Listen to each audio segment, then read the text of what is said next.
بسم اللہ الرحمن الرحیم۔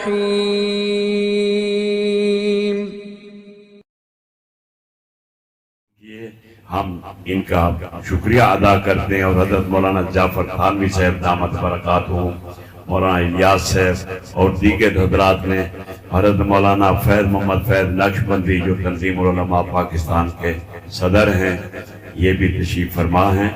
ان کو بھی ہم دل کی گہرائیوں سے خوش آمدید کہتے ہیں۔ یہ راستہ چونکہ طویل ہے تو بسا اوقات راستے کی رکاوٹیں ہوتی ہیں، اللہ ان کو خوش رکھے۔ اور حضرت مولانا فیض اللہ صاحب نے بڑی اچھی بات کی ہے کہ لوگ اپنی بیوی کو اتنا ٹائم نہیں دیتے، تو میں مولانا فیض اللہ صاحب کے لیے کہوں گا بیویوں کو، کیونکہ ان کی بیویاں ہیں، ہماری بیوی ہے۔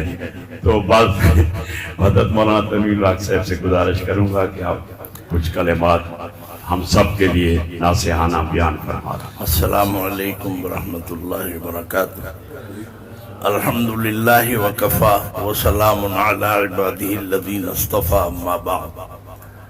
قابل احترام حضرت علامہ زاہد الراشدی صاحب دامت برکاتہم اور ہمارے مولانا قاری اللہ داد صاحب، تمام علماء حق، علماء دین، یہ میرے لیے بڑا اعزاز ہے کہ آج مجھے اس ادارے میں قاری صاحب نے یاد فرمایا اور بڑے اچھے عنوان سے، بڑے اچھے ماحول میں۔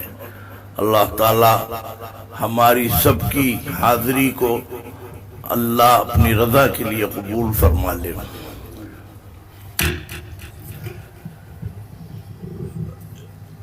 مجھے علامہ راشدی صاحب نے یہاں پر وہ بنا دیا،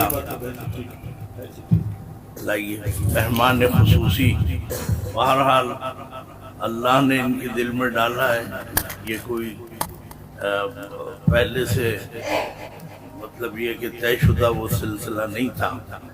میں مختصر طور پہ عرض کروں گا۔ سب سے پہلے میرا خیال یہ ہے کہ نسیان تو نہیں ہوا، لیکن یہ ہے کہ اگر حضرت مفتی اعظم پاکستان حضرت مولانا مفتی محمد رفیع عثمانی صاحب رحمت اللہ علیہ کے ساتھ ہم تعزیت نہ کر سکے تو شاید یہ بہت بڑی ہماری غلطی رہ جاتی۔ حضرت علامہ راشدی صاحب نے بھی مجھے دلایا کہ حضرت کے لیے ایصال ثواب بھی کرنا ہے۔ بہرحال بہت بڑا پورے عالم اسلام کا نقصان ہے اور خلا ہے۔ حضرت مولانا رفیع عثمانی صاحب ہمارے درمیان سے چلے گئے اور یہ ظاہر ہے کہ یہ خلا برسوں میں جا کے اگر پورا ہوگا بھی تو ہم شاید اس وقت ہم بھی موجود نہ ہوں۔ بہرحال اللہ تعالی حضرت مولانا رفیع عثمانی صاحب رحمت اللہ علیہ کے درجات کو بلند فرما، ان کو اعلیٰ علیین میں مقام عطا فرما اور ان کے گھر والوں سمیت پورے عالم اسلام کے مسلمانوں کو، علماء کو، سب کو صبر جمیل عطا فرما۔ ایک بات میں یہ عرض کروں گا، ایک تو یہ ہے کہ میری اپنی کوئی محنت نہیں ہے، کوئی کاوش نہیں ہے، اور صرف یہ کہ اپنے والد محترم حضرت مولانا احتشام الحق تھانوی رحمۃ اللہ علیہ کی زبانی، کلامی یا تحریر میں جو باتیں پڑھیں اور یاد رہ گئیں، سنی اور یاد رہ گئیں، بس دو باتیں عرض کر کے قاری صاحب کا حکم پورا کر رہا ہوں۔ ایک بات تو یہ ہے، یہ بڑی گہرائی میں سوچنے والی بات ہے، فرمایا کہ حضرت شیخ الاسلام علامہ شبیر احمد عثمانی رحمۃ اللہ علیہ نے یہ برسر ممبر مجمع عام میں، جلسہ عام میں یہ ارشاد فرمایا تھا کہ قائد اعظم محمد علی جناح کوئی ہمارے روحانی گویا ہمارے قائد نہیں ہیں، نہ پیر ہیں، وہ ایک وکیل کی حیثیت سے ہم انہیں دیکھتے ہیں۔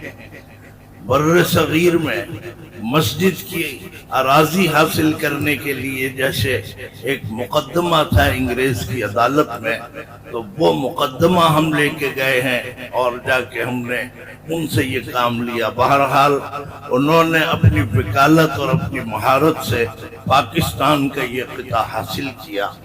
حضرت نے فرمایا کہ جو نفاذ اسلام کا کام ہے وہ نہ قائد اعظم کا ہے نہ لیاقت علی خان کا ہے، جو ان کا کام تھا وہ ہو گیا، باقی اب اسلام کا نظام نافذ کرنا مجھ سمیت تمام علماء کی ذمہ داری ہے کہ پاکستان کو اس مقصد کی طرف لایا جائے کہ جس مقصد کے لیے بنا تھا۔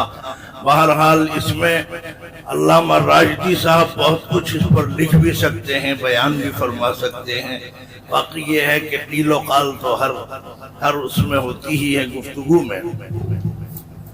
دوسری بات یہ، میرے والد فرماتے تھے کہ 22 نکاح جو آج تک گویا سرد خانے میں پڑے ہیں حکومتوں کے، صرف ایک قوت نافذہ کی ضرورت ہے کہ اگر وہ ایک قوت نافذہ قائم ہو جائے، دیوبندیوں کی نہیں، کیونکہ اس میں تمام مکاتب فکر کے علماء اور اس کے اندر سب شامل تھے، اور میں امتیازی طور پہ نام لے دیتا ہوں تحدیث بالنعمت کے طور پہ کہ مولانا ابوالعلا مودودی صاحب بھی اس میں شامل تھے۔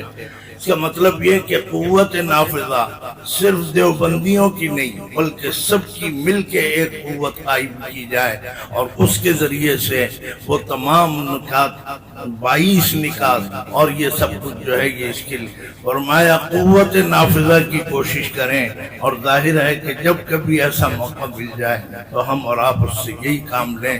تو میں یہ سمجھتا ہوں یہ دو چیزیں ہیں، انشاءاللہ آج کا یہ مجمع، آج کا اجتماع دیکھ کر اور سب کی باتیں سن کر مجھے اطمینان ہے کہ انشاءاللہ وہ مقصد بہت جلدی ہمیں حاصل ہو جائے گا۔ اللہ تعالیٰ پاکستان کی حفاظت فرمائے اور اس ملک میں اسلام کا نظام قائم فرمائے۔ وآخر دعوانا ان الحمدللہ۔